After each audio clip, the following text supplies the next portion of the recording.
నుంచి వస్తుంటే సైకిల్ పోతున్నాయి, బస్సులు పోతున్నాయి.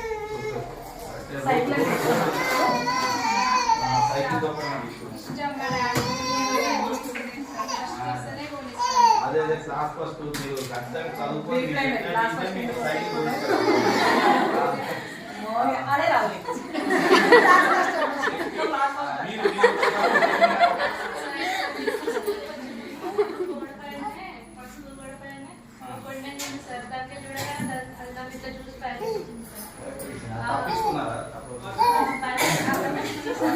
ఒక్కోసారి రన్నింగ్ లో కింద పడరు ఎక్కువ రన్నింగ్ చేసి కింద పడరు. నెక్స్ట్ మీరు వచ్చేటప్పుడు ఏమి కాదు, చెరువు కనిపించింది సార్, టెంపుల్స్ ఉన్నాయి, చెట్లు ఉన్నాయి, వెహికల్స్ ఎదురుగా వస్తున్నాయి. అదే వాటిని మీరు సైడ్కి వెళ్ళి రోడ్కి లెఫ్ట్ సైడ్కి వెళ్ళి నడవాలి, రైట్ సైడ్ నడిస్తే యాక్సిడెంట్. ఇద్దరం ఒక్కసారి వచ్చినాం సార్, ఓకే అంటే ఒకటే ఏరియా. మీరు వచ్చేటప్పుడు మాత్రం వేరు వేరుగా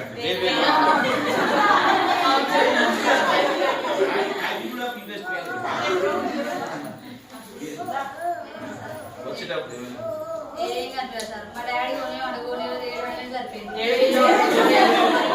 అట్లనే ఏడ్చుకుంటూనే స్కూల్కి వచ్చారు. మా డాడీ చాక్లెట్ కొనేవాడు, బిస్కెట్ కొనేవాడు, ఏడవడమే సరిపోయింది. మా డాడీ కొనేయాలనే ఏడ్చినాం మేడం. కొనిస్తేనే బడికి పోతా అంటే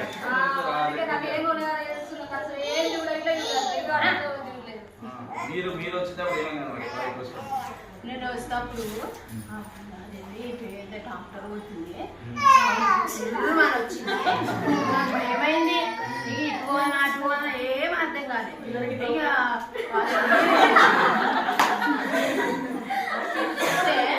ఆ సందు మీద అక్కడ వచ్చి గుండెలు పోతున్నాయి, అక్కడ పోయి దాచుకున్నా. మళ్ళీ డాక్టర్ అనుకుంటూ పోగానే మళ్ళీ వచ్చి మొత్తానికి ఎంజాయ్ చేసుకుంటూ వచ్చావు. నెక్స్ట్ మీరు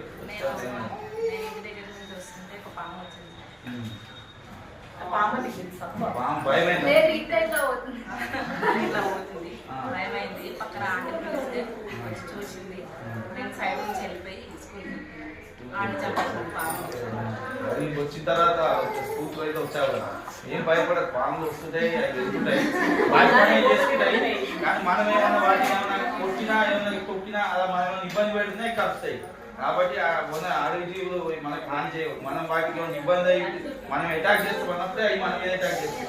కాబట్టి వాటిని స్వేచ్ఛగా విహరిస్తే మనల్ని కాబట్టి ఫ్రెండ్లీగా ఉండాలి. యానిమల్స్ కూడా వాటి టైప్ ఆఫ్ మన ఫ్రెండ్స్ దగ్గర భావించాలి. కాకపోతే వాటిని హాని చేయకుండా మనకేం కాదు.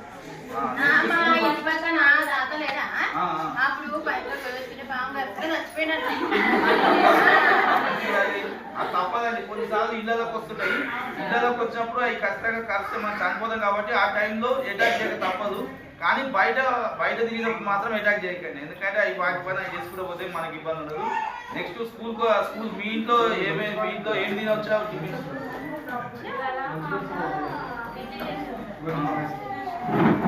మీరేం తినొచ్చారు? మీరేం చేశారు?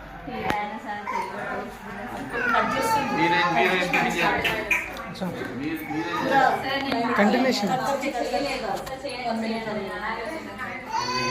తినకుండా రావద్దు.